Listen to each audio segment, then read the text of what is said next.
Having known Ben Armstrong, CEO and co-founder of Cytix, for a few years, it was fun to finally host him at Black Hat the week of their full relaunch and their funding announcement.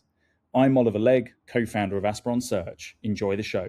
Well, it is a pleasure to finally welcome Ben Armstrong from Cytix onto the show. How's it going, man? Yeah, pretty good. Feeling a little bit tired, but very, very energized. Yeah. Day two here at Black Hat. Yeah. No. For me, anyway.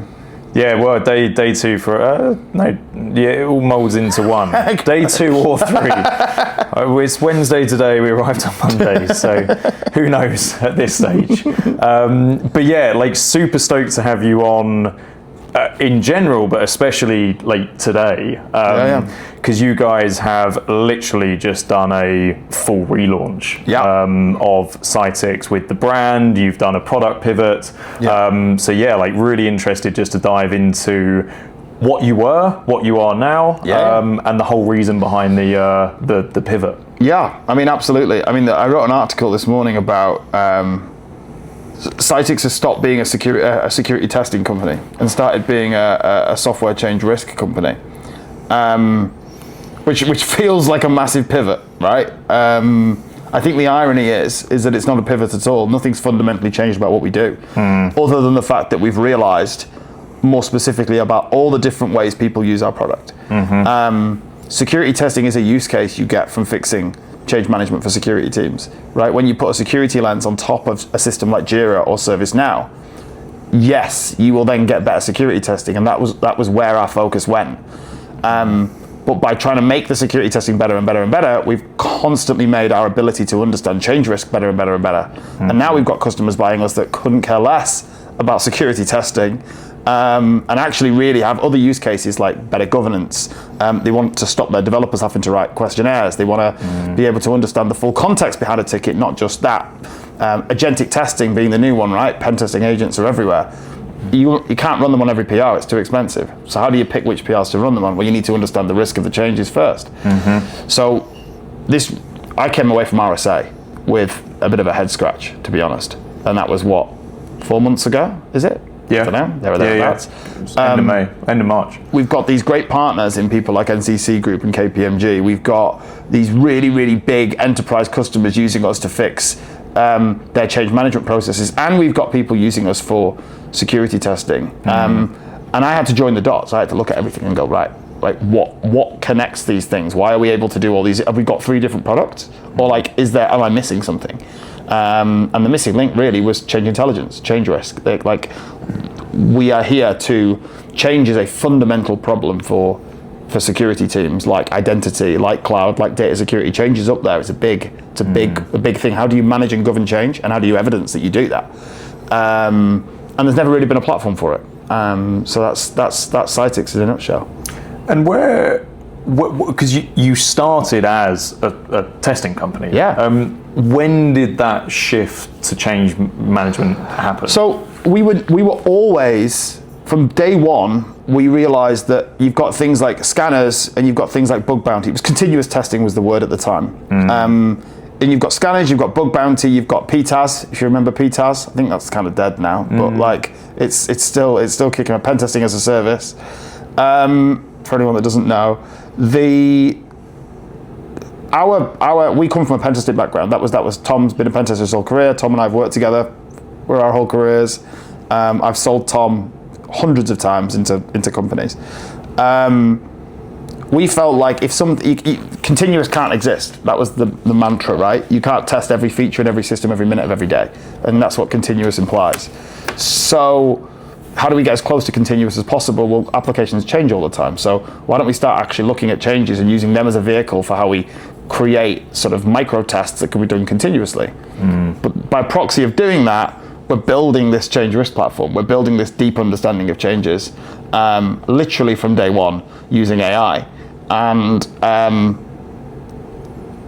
like I said, the product's barely changed. It's just the positioning that we put around it to really capture all of the reasons why people use Cytix, not just the one that we fancy calling it that day. Yeah, and it's obviously like really, really early days because the rebrand has literally just happened. Yeah. But how is it being perceived on the show floor? Yeah, so far?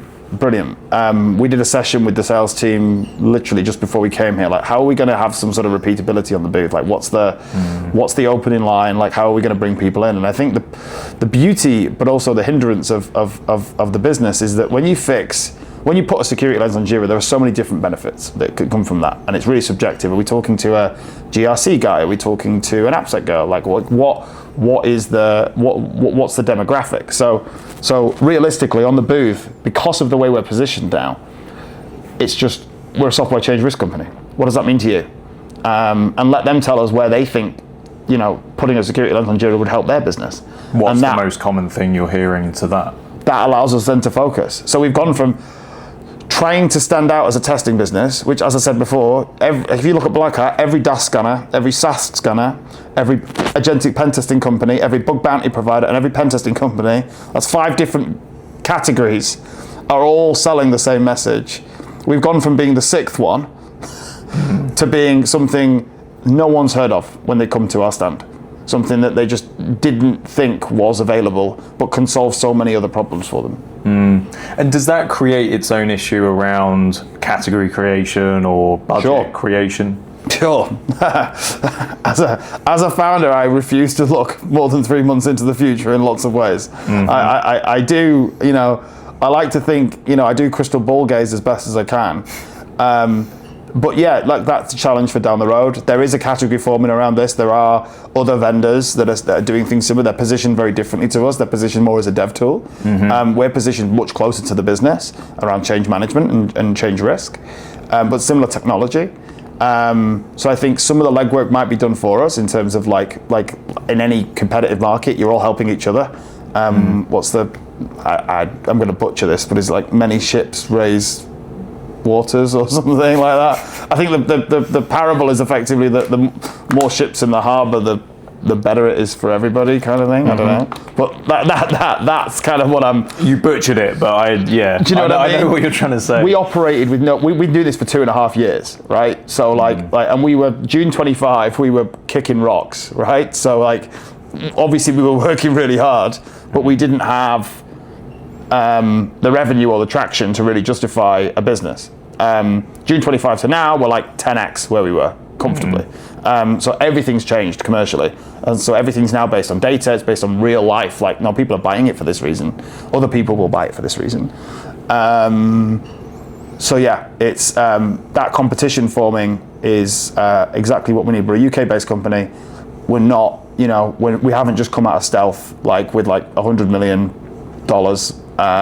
So competition is welcome in terms of that overall category creation piece. Yeah, and I mean, by the time this is released, you'll have already announced it as well. But you've just closed your most recent fundraise as well. So what is that going to fuel growth wise, and where's the expansion going to be? Yeah, so we're still largely founder-led in pretty much everything. Ironically, until last week, we didn't have a single person in the business that wasn't a seller or a dev. So everything ops related, anything miscellaneous just fell on the founders. It's been that scrappy. We've just hired our first ops manager, so someone to actually be like a person in the business that can take that away. That's going to be 40% of Tom's time, my co-founder.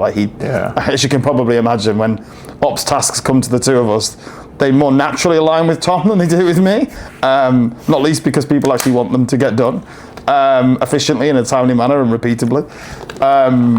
But yeah, first hired ops manager. So just stuff like that first and foremost. It's proper stuff that allows founders to be founders and build a fucking massive company. The second thing really is just starting to expand GTM. So I think 6 sellers, something like that. Initially, I'm just going to put 3 people in. I need bright, hungry salespeople. We've already hired 2 of those that are going to just come in and look. There's no way I can be 100% right about the position, right? And a lot of it is based on my interpretations of things. If I'm 60% right, I'll be flipping buzzing, right? I don't think any vendor, other than maybe standouts like Wiz, were ever 100% right. I think 80% right and you will kill it in this industry. So if I'm 60% right, then I'll be thrilled. And the kind of people that I want to bring in the beginning are the people that are going to take the business, are going to be like, bright enough and sharp enough to be able to know that their job is to put the finishing touches on that. The only way to know if something works at scale is to try and scale it and find out. So that's job one. Hopefully we do that quickly, timely. I see the proof points coming straight back out of it in 3 to 6 months, and then we go, okay, let's deploy the rest of the cash. Let's go and hire people to be more repeatable on that motion. And what's it like? I mean, you already kind of alluded to being a UK vendor, and like obviously the ecosystem's massively like hotting up in the UK at the moment, but it's still a huge lag behind Israel, behind the US. Like, how does it feel growing a cyber company from the UK?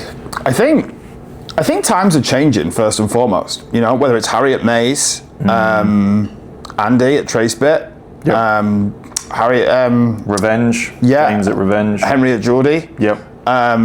There's been some monster rounds coming out the UK. Maybe not necessarily all European money, but some of it is European money. There's been some monster rounds that can compete. Like, then businesses can reasonably compete toe to toe with similar stage businesses. Like, I know we're seeing some like monster rounds now, but like the status quo, I think the average, like, they can compete. So I think times are changing, and I think particularly for second-time founders, with the right message and a big enough market, like, it's possible to be in the UK and do that.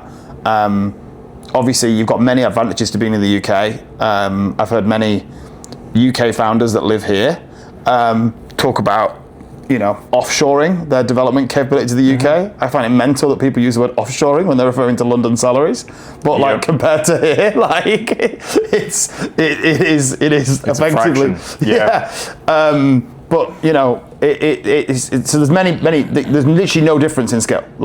Some of the brightest, sharpest people are in the UK. So there's a massive advantage that you can get that level of talent, you know, with less funding, and still be able to produce the same product, the same output as a business with double the amount of money. So there are significant benefits. The UK is a great test bed for the US because it's so closely aligned. So if you do well in the UK, that's much more likely you do well in the US. If you do well in France, you do well in Germany, you do well in Europe, that's not as clear that you'd be able to succeed in the US, if you know what I mean. And do you have, like, what's your customer split at the moment, geography-wise? Probably like 70-30 UK, but that's predominantly just due to a major focus. Obviously, through the partnership routes that we're going through now, pretty much everything we're winning on that line is global, which will obviously be a US HQ. And the partnerships are impressive. Is it the NCC offering that is built on your platform? Yeah. So NCC have got a solution called Continuous Application Security Testing. That's a partnership with us. We provide the change intelligence, they provide the security testing. And then like rolling that out to other similar businesses. Yeah. No, awesome. Well, I mean, we're sat here, day 3 of Black Hat 2026, and like super stoked to kind of follow the journey the rest of this year and into next, and seeing what you can do in this space, man. Yeah, 100%. Thank you for coming on. Take care.